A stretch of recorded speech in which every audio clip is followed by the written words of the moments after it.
So this video is going to be kind of my beginnings of how I was diagnosed with Parkinson's. And I want to just actually get right into what I'm doing, but I know that probably people will have questions. Well, how did the diagnosis happen?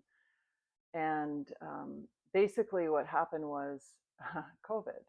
So in 2020 October, I got COVID pretty bad, and I was quite sick. Ever since COVID, I felt a little bit off balance. That would be the best way I could describe it. And over time, I also was doing boxing. So I also developed tennis elbow, golfer's elbow, and developed kind of like almost like an arm tremor, but the doctor attributed it to tennis elbow, golfer's elbow, which was from boxing.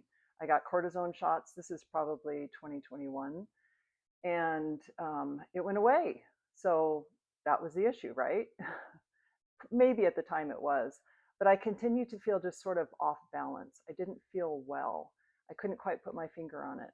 The tremor began to come back and went really to my left arm. And I went to a neurologist. This is in 2023. Because, when you get these symptoms, it's very easy when you're active and stressed and you have all these things going on to kind of dismiss it like, oh, it's this or that. Well, that's what I did. And 2023, I saw a neurologist because my arm just was shaking quite a bit.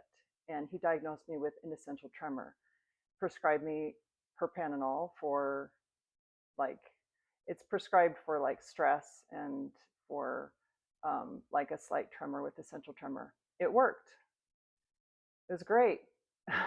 um, it sort of progressed though a little bit, and it seemed like it wasn't working as well. During that time, 2024, I was involved with two no fault of my own car accidents.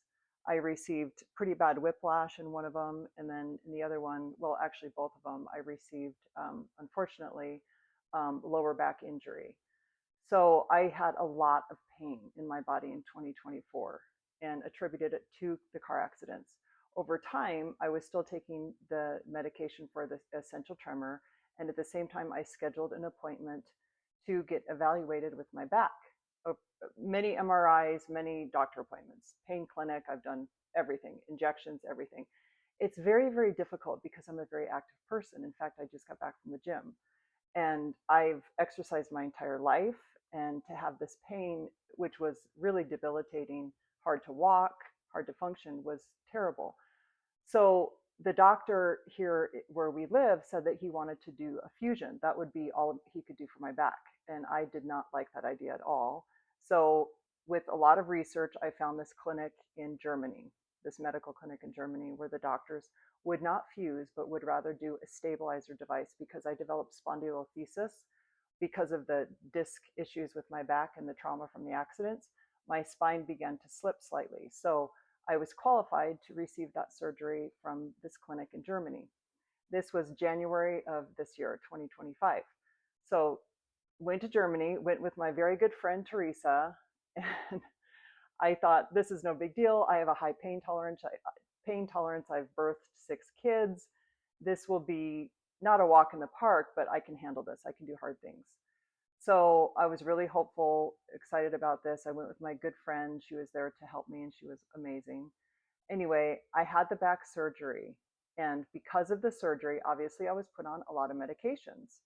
And during that time, because the pain was way, way, way harder than I thought it was going to be, kind of naively thought, yeah, they can cut my back open and put this spine stabilizer in called the Coflex. They basically hammered my spine to put it in, and it was very painful. And then they cleaned out my spinal canal and things like that. But the surgery went well. So I was put on pain medicine for the pain, obviously for after the surgery. Well, I had, because I'm very sensitive, because I don't take medicines. I don't like to take medicines, this is why one of the reasons why this is so hard for me to have to take something now. For now, I have a theory of all of this too, which I'm going to share in future videos of how I developed this and where I think it's going to go, and it's a good thing.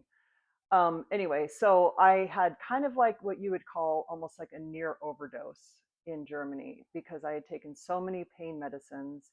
They do things different in Germany. You have to monitor your own pain medicine. So I was monitoring my own pain medicine, which is kind of silly, actually. Anyway, I love the clinic. They're amazing. But basically, the long story short is I took a lot of the pain medicine, and I was laying there in the hospital bed, and I'm like, holy crap, something is wrong. I started kind of feeling like I was fading away, and I just kept saying, oh my gosh, I'm going to die. I'm going to die in Germany. I can't leave my kids. And it was not a good experience. So the doctors rushed in. They they did an EKG, they did all my vitals, everything was okay, but I was definitely fading. So they gave me some stuff that was to counteract the pain medicine. And after that experience, I went, you know what? I'd rather have more pain and not feel like I'm going to die from like an overdose and just deal with it. That is when, like a switch, my brain, it just turned on these intense tremors. So I cut the pain medicine, and it was like a switch that all of a sudden my body was literally like this, my whole body. And I, it was the weirdest thing, and it was horrible. And I basically endured in Germany, um, not able to fly back home, 7 nights of not sleeping because the tremor was so intense. I would lay on the hardest thing in my life. I would lay on my hands so that they would stop shaking, but then my shoulder would start to shake, and then my legs would start to shake. And I don't know, somehow I got through it. It was day by day, hour by hour in hell, like honestly. And they couldn't do anything for me because this was, they were saying, was not an orthopedic issue. This was something more neurological. I had been doing over the last couple of years research on Parkinson's, and I began to suspect that I had not just an essential tremor. And so when this happened to me, I honestly was like, I will do whatever. I'll take whatever medicine I need to, because I couldn't sleep. I didn't sleep for 7 nights. And my dear friend was taking care of me, but it was by far the hardest thing of my entire life to endure that. And I got back, I'm summarizing everything because I want to get to the positive stuff of what I'm doing now that's helping a lot. Um, but the most difficult experience of my entire life, I flew home and I was able to get a like a business class seat to try to sleep. And I laid there with a blanket over me so that nobody could see how bad my entire body was, almost like in a spasm. Like it was so bad, so bad. And I was in so much pain still from my back. Anyway, I got home, and that night I thought, surely I'll sleep. I hadn't slept for 7 nights in Germany in a row. And when you don't sleep, you start to hallucinate, and it's not a good thing, not sleeping. And so that first night, I thought, surely I'll sleep. And because I'm home, oh, I do want to tell you, because I feel like I faced, and I'll try not to cry, but I faced kind of my mortality, I guess you could say, in Germany. Not just the overdose, but what happened to my body and the intense body tremors and not sleeping. When I walked in my house, I actually didn't walk. I had to crawl because I couldn't walk. Our plane had landed about 10 p.m. My husband picked us up, my friend Teresa and I, and drove us home. And I just thought, I can sleep, I can sleep. I got home and I couldn't even walk. I was in such a bad way that I had to crawl inside the house. And I looked around and I just kept saying, I loved my life. Like it was almost like I was mourning this old life of mine because I knew that something was seriously wrong with me. And it was really, really hard, extremely hard. And I thought that first night I surely should be able to sleep. And I didn't sleep. I stayed awake the entire night because of the intense full body tremor that I had. And the next day I woke up and I'm like, well, not woke up. I was awake the whole night. And I called my mom and I said, Mom, I need you to take me to the ER. I either need to go to a neurologist right now or I have to go to the ER because I'm about to completely have a breakdown. And I was able to call a neurologist and basically beg the receptionist, I know you have a wait list, but please, I've got to be seen. I haven't slept, I'm hallucinating, I'm not doing well, and I suspect I have Parkinson's. That was really brought on by, like fully brought on by this back surgery and the intense pain. and there's a theory around, which I talked to another doctor about, that is that my brain was flooded with dopamine because of all the pain medicine.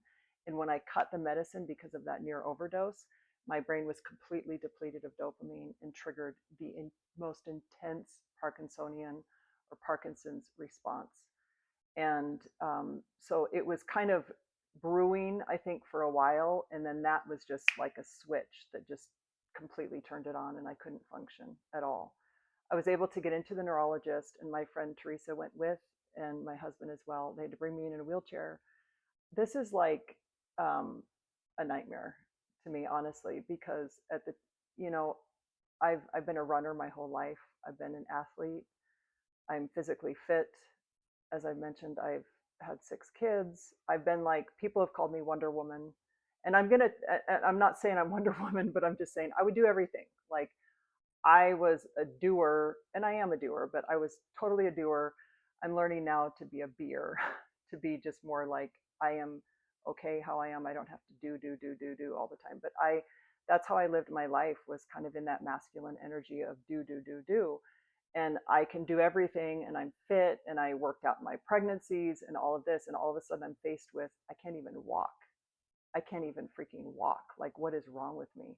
Well, the neurologist, did the typical usual tests. And he said to me within 5 minutes, he said, "You have Parkinson's." And I burst into tears into the office. In fact, my first 3 appointments was just, I'd see his face, the neurologist, and I would just bawl my eyes out. And because this feels, it feels, even though I know there's a lot of people that have this as well, it feels very lonely, because it's like I look at my old life and I see how I just functioned, and the things I worried about. I would love to worry about those things again. Like, I would love to, I'm a grandma now, and I'm a young grandma, but I would love to be able to just worry about, oh my gosh, I have gray hair. That's so annoying. Should I dye my hair or not? Like, I would love to worry about wrinkles, and that's it. But now I have this neurodegenerative, which I'm not, that's probably the only time you're going to hear me say that. But Parkinson's is a neurodegenerative disease, and that affects the dopamine receptors, and then which then affects movement and cognition and all kinds of things.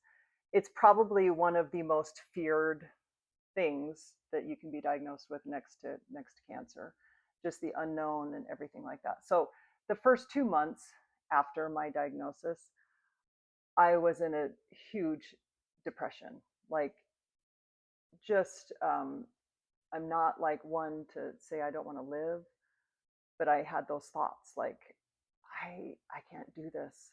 I can't be in this body, and the feeling of, I just want to unzip and be in my old body, my healthy, energetic body that's not tremoring and all of the symptoms of Parkinson's. It's it's opened my eyes quite a bit. Tears flow freely on a regular basis. So the first 2 months were extremely difficult.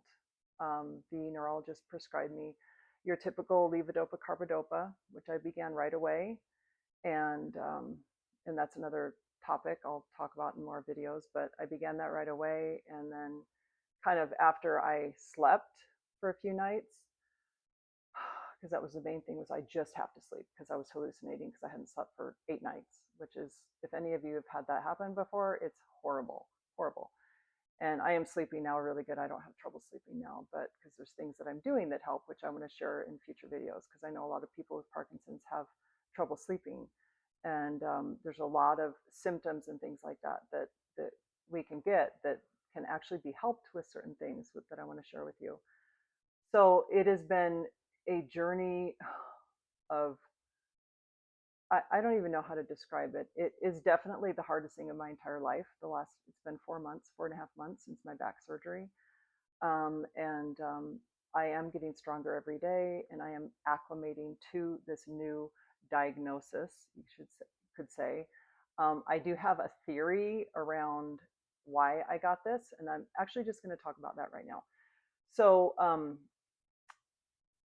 I mentioned 2020 getting the COVID and getting really, really sick. And I remember telling my husband, Matt, because I was so sick with it. I had to go to the ER. My heart was all over the place. They thought I was going to have to do an AFib. I mean, it was really bad. And I'm not a person that gets sick or anything. So this really kicked my butt. And I remember telling my husband, I feel like this is changing my DNA. I felt weird in my head. I felt super weird in my head. So, kind of my theory, and as we go along, or as I go along and make videos, I'm going to share this uncovering because today, what is today? It's only June. This is my second video. So, what is today? June 18th, 19th, 2025. So, I'm on a journey right now of discovery. But my theory is in 27, well, I was raised in Illinois, so there were ticks all over Illinois. And I remember getting bit by ticks as a kid. Um, and then my husband and I traveled to the Amazon to help me recover from PTSD, which is another thing I'm going to share in another video. My first husband passed away, and it was very terrible. And so when I met my second husband, Matt, we traveled to the Amazon and had some plant medicine ceremonies to help me with PTSD, which helped a lot. But while I was there, I got bit up like crazy by mosquitoes and other little insects. And to the point where on one leg, bugs love me. They like, I don't know why, my blood is sweet or something, but on one leg from my knee to my ankle, I had 40 bites. And my bites when I get bit by mosquitoes and other little things, I don't know what they were literally in the middle of the Amazon jungle. We were with the Shipibo people. Beautiful experience, but was covered in bites. But they get swollen. They get super swollen and red marks around them. And so my theory is, and I'm proving to be probably correct, is I actually contracted Lyme's disease, and which is a bacterial infection that specifically can go to the brain. And so my theory is that when I got COVID in 2020, that my body was already fighting Lyme's, and then when I got COVID, it was like two battles that couldn't win, and so my body succumbed, and I developed to the brain, the Lyme's, the well, it's actually called Borrelia burgdorferi. And so anyway, over the last 4 months, I've been seeing different doctors and doing lots of different testing, not just the neurologist, these are the things I'm going to cover in future videos. But I was tested a month ago for specific Lyme's infections, and it came back literally a few days ago that I'm positive for Lyme's, Borrelia burgdorferi, which is the Lyme's that can go to the brain and cause neuro issues, brain issues. And so that's kind of a theory around, I think, why I developed the Parkinson's symptoms and Parkinson's. And I'm hopeful and believing that things can improve at least a great deal when I get my Lyme's taken care of. So I'm really hopeful about that. I'm also being tested for mold and mycotoxins, which that test hasn't come back yet. But I'm really hopeful to actually get to the root cause of what caused this, because I am young. People say, you're too young to have Parkinson's. This is not, well, there's people that get Parkinson's that are way younger than me. In fact, my neurologist said that week that I was diagnosed with it, he diagnosed a 22-year-old and a couple 30-year-olds. And I'm like, why are people getting this? Why are people getting Parkinson's? Like, there has to be a root cause. And every person is a little different. So I'm on a kind of like a mission to figure out the cause of this. And I'm really hopeful that once I get to the cause of it, I can at least help reduce the symptoms and feel healthy and feel good. Because here's the thing, Parkinson's is not a death sentence. It's just a new way of living. So that is sort of my brief story of my diagnosis process and kind of the timeline history of how it all happened. And I will continue to keep you updated. I plan on getting some different Lyme's treatments, and I'm going to record those to help with that. And I've talked to people that have had, in fact, there's doctors that a lot of doctors will say that they haven't met someone with Parkinson's or Alzheimer's or MS or ALS or one of those brain issues that do not test positive for Lyme's or some type of co-infection with Lyme's. So I'm excited, I'm hopeful, and I'm committed to my health more than ever. And that is my sort of origin story of how I developed this. I have so much compassion for people that have been diagnosed with different, especially brain issues, because it's so oh, it's so hard because you just, it's like this unknown of, it's my brain, it's my thought process, what's going to happen. But I am staying positive. And in fact, I was just at the gym and I walked 4.5 miles on the treadmill really fast, lifted some weights, and I talked to a nice man at the gym and I told him my situation and he told me he had stage 4 cancer. And so we talked and he said, I'm praying for you. And he said, it's just day by day, we have faith. And I thought, it's true.